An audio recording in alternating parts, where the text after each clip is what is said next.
Hello, everybody. Welcome to episode 3 of True North. I am half your host.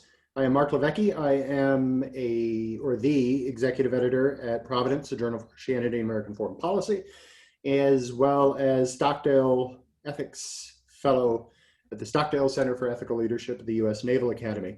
And my co-host is Daniel Strand, professor of ethics at the Air War College, contributing editor at Providence. True enough. Yep. Welcome back to True North, where we aspire to help everybody get back on their moral azimuth, so to speak. Today, we're talking about, I was going to say a big event, but really it is almost certainly the big event for the week. But as we reflected on when we're putting together our program notes, it is the event arguably of the 20th century, and maybe for many centuries prior to that. We're talking, of course, about the official end of the Second World War on September 2nd, 1945, on the U.S. Missouri. The Japanese formally surrendered unconditionally to the United States and the Allies. This week there's been commemoration of this event in various locations. We thought it would be met and just for us to talk about it. But maybe first, just a very broad overview. Daniel, why is this worth talking about? Why would we suggest that this event is the key event of the 20th century? After all, in the 20th century at Lake Placid, we beat the Russians in hockey. Jesse Owens won how many medals, right? On and on and on. So many events. Why is this one potentially a signature event of the 20th century?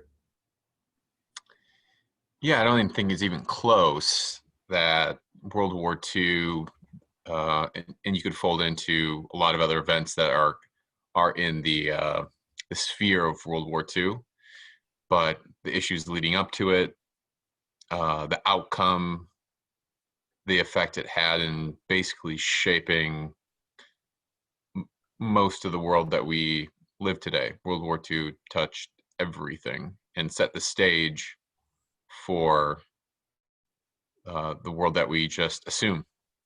And so I think it's those events that are so basic and fundamental that you don't even notice them, that they're so just part of the air that you breathe, that we can't even imagine living in a world really, because World War II just radically,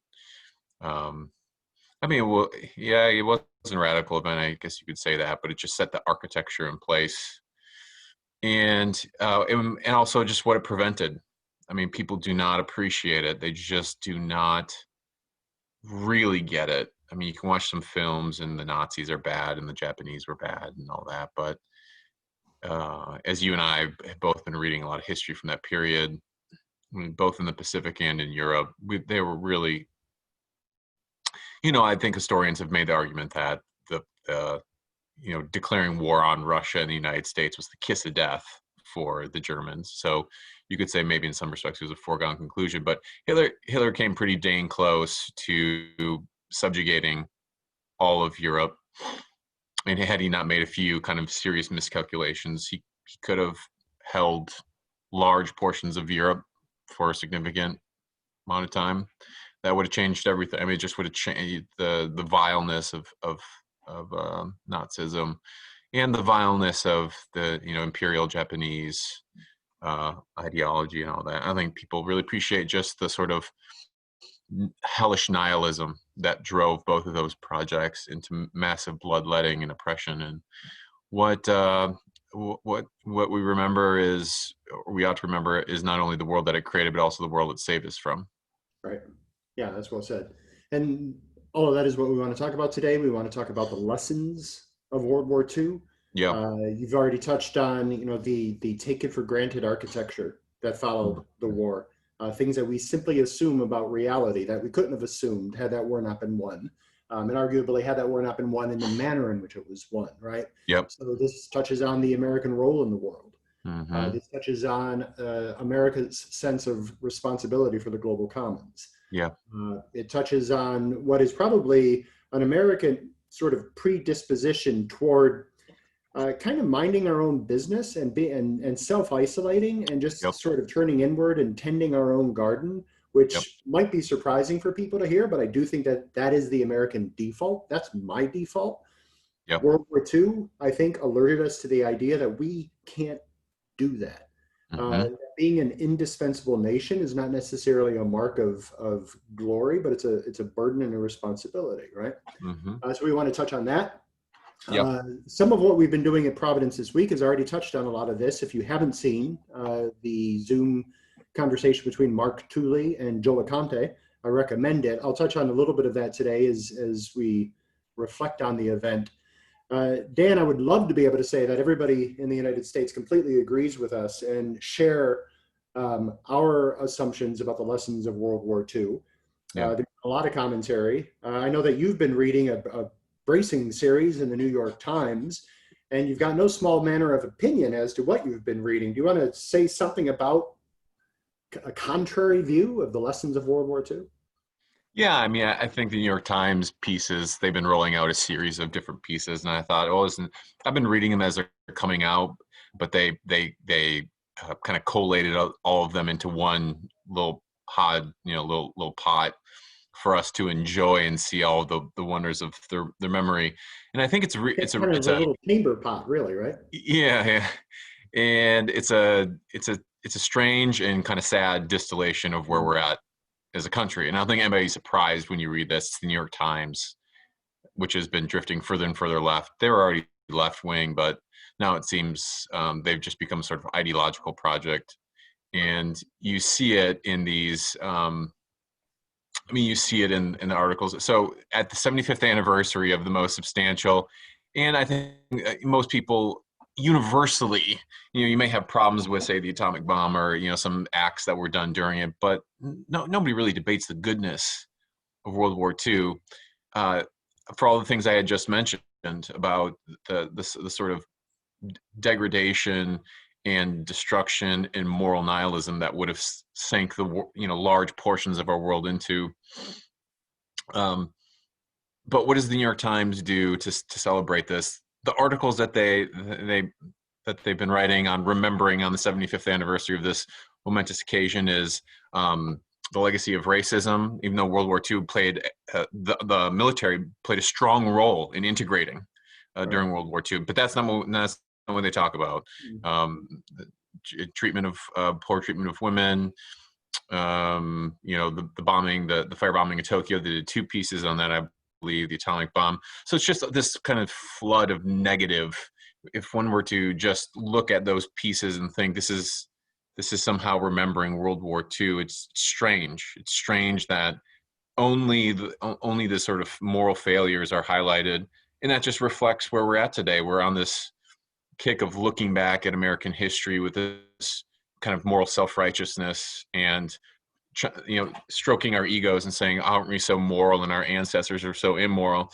And yet I'm not convinced at all today that the leaders we have in place culturally, academically, or politically would have even a sliver of the courage and fortitude that these men and women, all of them imperfect, displayed in overcoming what was a vile and dangerous black hole that threatened to sort of suck all of civilization and destroy it.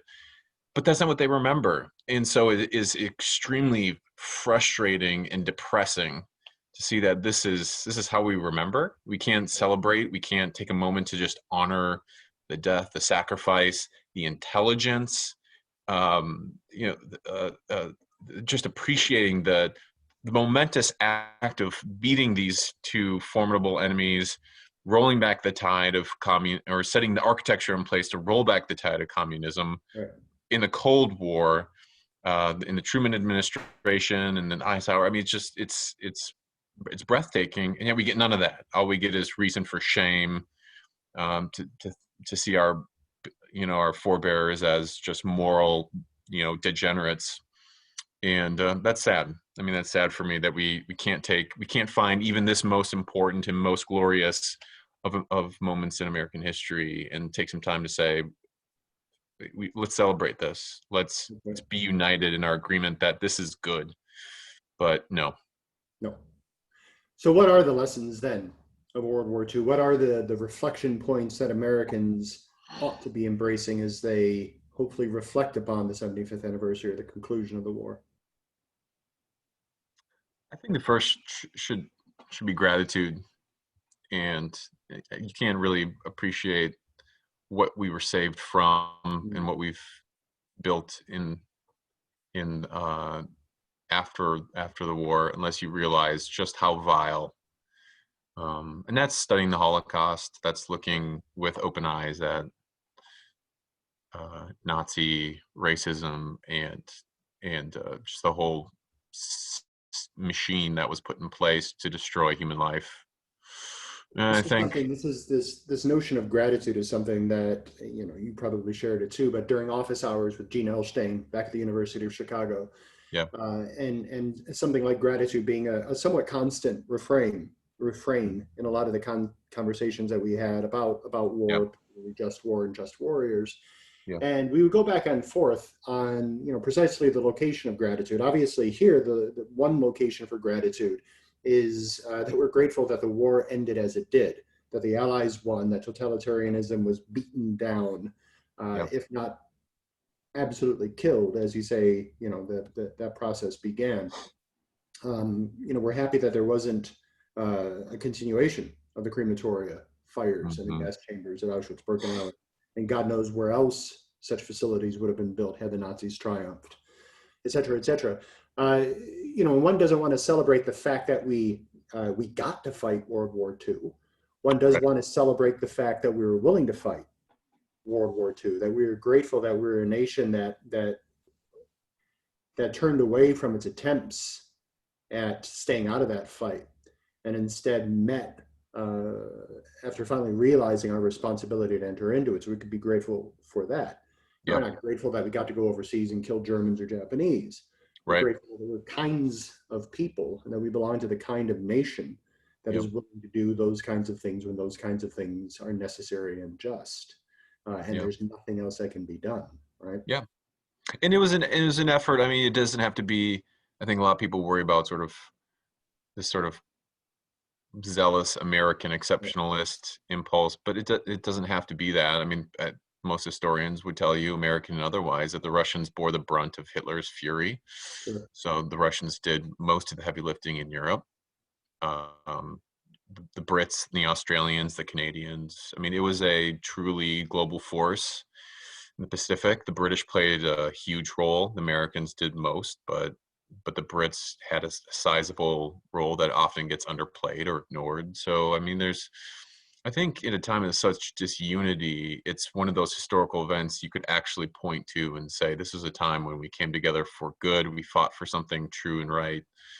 And it's a memory that we have to lift up, especially in these moments of just endless acrimony when Right. people seem to just be politicizing and throwing everything into the the grist mill for just more anger.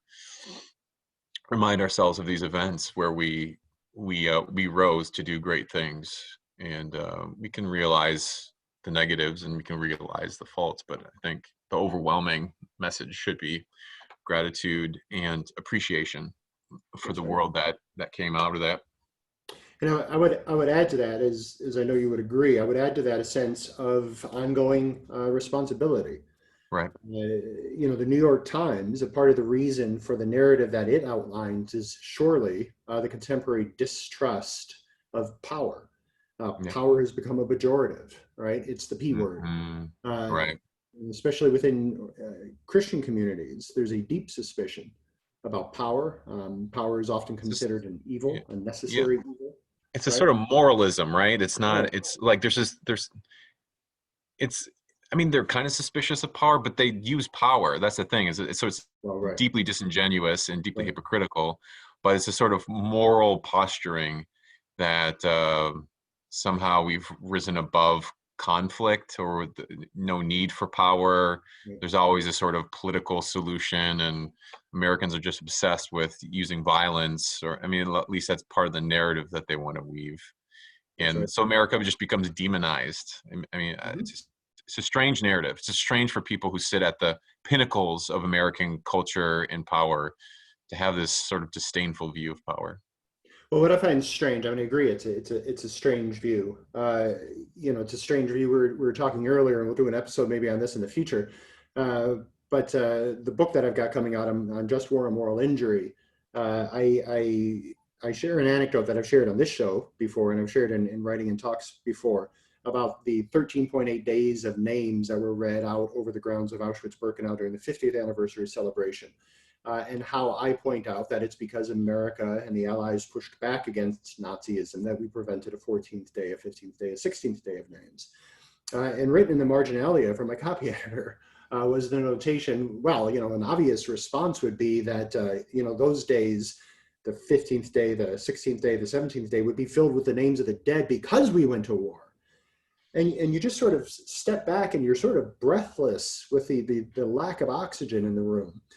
And, and it's bizarre because it seems that one of the lessons of World War II that ought to be crystal clear is that if you care about the poor, if you care about the vulnerable, if you care about the innocent and the weak, those people who traditionally are the least able to defend themselves when the wolves come, Yep. if you care about those people, then you cultivate power.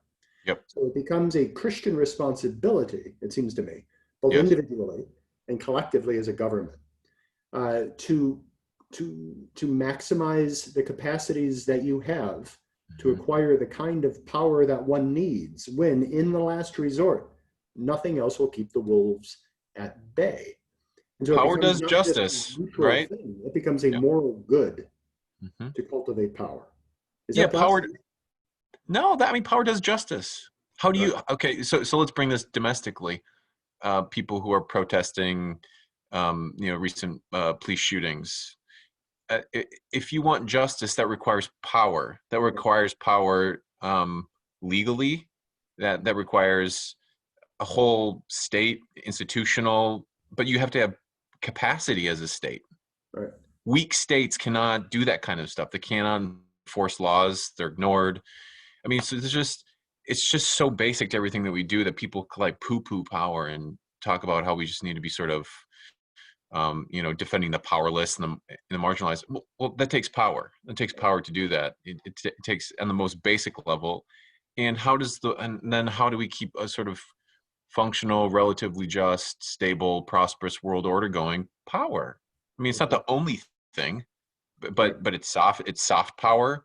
It's you have a full spectrum of instruments that the American government and governments around the world use, diplomatically, culturally, right? But these are forms of power. Power is not just the end of the spear. It's all sorts of things that you can exercise in order to bring about certain ends. And so if you don't have it, you can atrophy will set in, and atrophy means chaos. Right. No, that's And right. I know both of you agree on this point, but it's just striking to me that we take it for granted. And if we take it for granted, then it's going to fade. You will see chaos and you will see deterioration, because the answer to police brutality isn't to take away the police.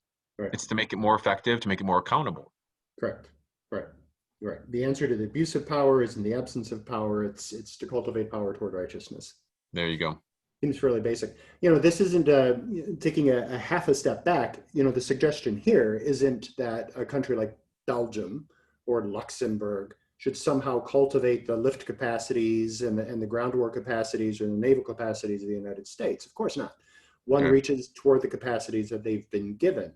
And so that puts America in what I think is a unique, if not to say exceptional role within the world, because there are a few other nations that have the ability that we do to generate the kinds of power that we can generate, right? And so the canard that's often tossed out, unfortunately, especially in Christian communities, that we shouldn't choose bombs over bread, as if this is the binary distinction. For every bomb we build, we lose the capacity to feed the poor. It's just right. It's a sort of zero-sum game in their mind.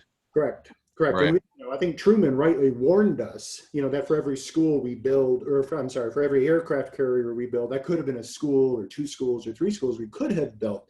He's right about that. The glory is that we've got our aircraft carriers and we've got our schools. Are our schools as good as they could be? No, but that has nothing to do with the aircraft carrier. That has to do with an awful lot of other things.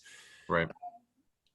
So one would rather spend money on things that simply add directly to the goodness, the beauty, and the truth of the world. Yeah. In the meanwhile, we need battleships, right? And America has the capacity to do that. And I don't think it's accidental. America has, since World War II, grasped and recognized its responsibility and has cultivated the capacity Yeah. to be an important player in the world stage. Yeah.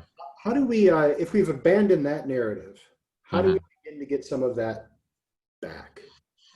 Yeah, I don't know. I think universities and colleges are extremely formative, and I think the ideas being promoted in most of our universities today are destructive of that vision. And there's no motivation. What is the striving for internationally, nationally? Right. We've just lost a sense of purpose, honestly, and this is where that sort of purposelessness. We're living in sort of a purposeless moment. I think you could say, when we have our elites being some of the loudest and most obnoxious in criticizing the establishment. You're in a strange place. You're in a strange world.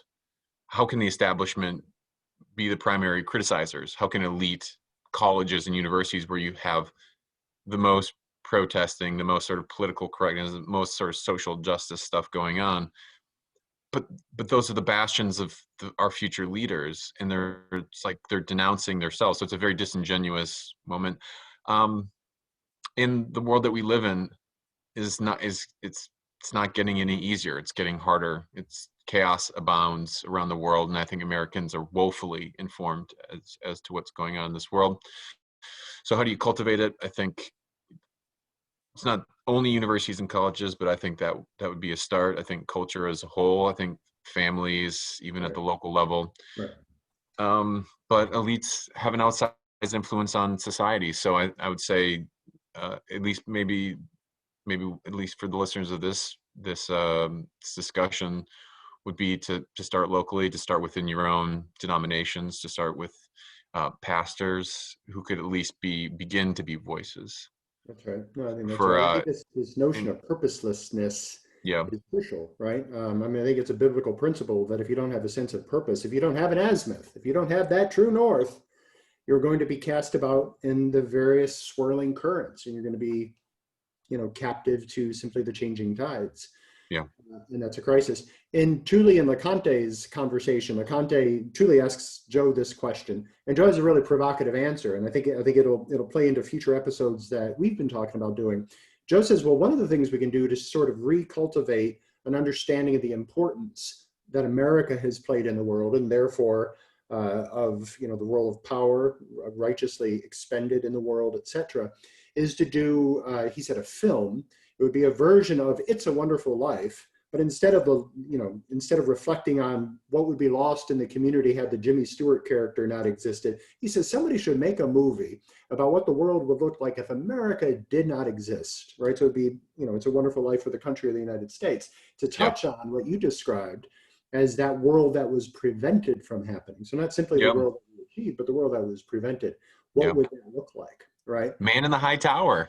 Well, there you go. Right. I've only watched a couple episodes of it, but it seems to sort of imagine a world in which the Nazis and Japanese win. Yeah, where they at least defeated us, right? Right. We might have existed, but we lost, and that Right. world doesn't strike me as much better than this one. Yeah. Right. We've talked about the importance of story, and we want to do film discussions and book discussions and art discussions.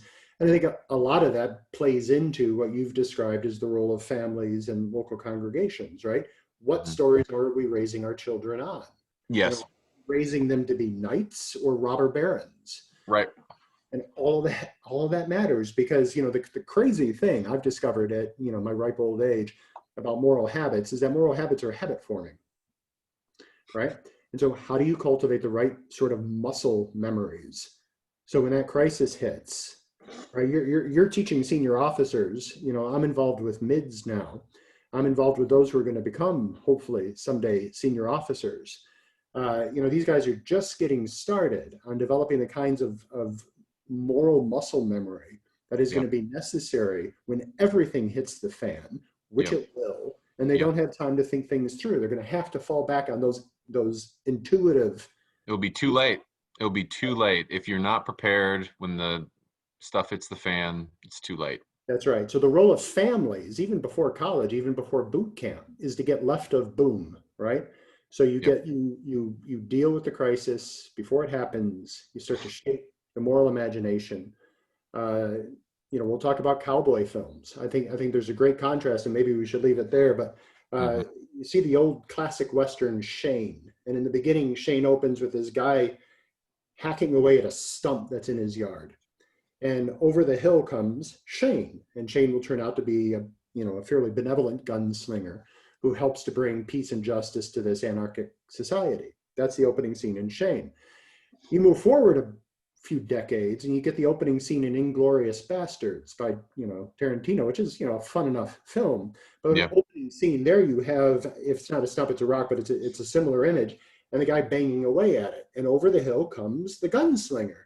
This is Shane, except over the hill, it's not a benevolent gunslinger, it's the Nazis. And I think if you interpret the film contrasting these two films, Inglorious Bastards demonstrates the reduction in our ability to think rightly about justice, about the Mm. role of violence in the world or force, right? Yeah. About judgments and what vengeance looks like versus, the defense of the innocent, on and on. I Yeah. think if you contrast that, you see just how far our society has come and our ability to think reasonably Yeah. about these kinds of things. So, Yeah. I think the only thing I would add in closing here is, I think you can sort of overplay the role of pacifism uh, to a certain extent. No, nobody in the national security right, or public policy arena is a pacifist. right. you you will find a precious few, but pacifism does exert inordinate influence within Christian churches today, and you find it especially among Christian academics, certain influential pastor figures, and public type people. And I think at least that's one. It's not the biggest concern that I have, but it is something that does figure in prominently. And we were talking about purpose and sort of narrative. Right. And I think that narrative in some ways is very representative of our own time as well, which is pacifism tends to be a purist type movement. Mm-hmm. It rejects violence because for the purity of the gospel. You see this too in criticisms of, I think, civic religion today, even from people who aren't pacifists. But it's this drive to sort of unhinge Christianity. We are aliens and strangers, and it shares that narrative, which is true. I mean, that's true. This idea of the two cities, I think, is deeply Christian, Right. but it doesn't need to go in that direction. There's a way to preserve integrity and purity in your faith and still being responsible and dealing with the messiness of this world. Right now, apparently, I think in many evangelical circles, the pull is to sort of distance and to purify. There's Right. not a strong push towards re-engaging in politics because the Christian right is so politicized, or Jerry Falwell, or pick your sort of favorite target. Right. And I think pacifism does play into some of that. It feeds into, I think, a cynicism and a desire for purity, which in the end it's gonna hurt. It's gonna hurt the U.S. It's gonna hurt, and besides not considering a particularly biblical position when read against the long history of thinking about these questions. No, I think that's right. I think that's right. It's going to be out of our congregations that rise our future military leaders, or not, and future political leaders or not. And if they're not coming out of our congregations because our congregations are increasingly pulling back from such areas, then that will Yeah. be a crisis, Yep. right?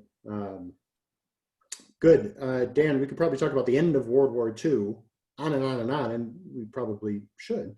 Yes. But today we have to end it. Yep. Thank you for your time. Thank you, Mark. Always a pleasure. For sure. Everybody check out, again, Tully and LeConte's great interview about the end of World War II. Dan and I have posted a number of things on our own. Just hit, WW275. I don't know what it is. on the Providence website, you'll find all sorts of resources for this. Maybe we'll put some of those in the program notes. Dan, thank you very much. We will talk next week. See you later. All right. Take care, Ciao. everybody.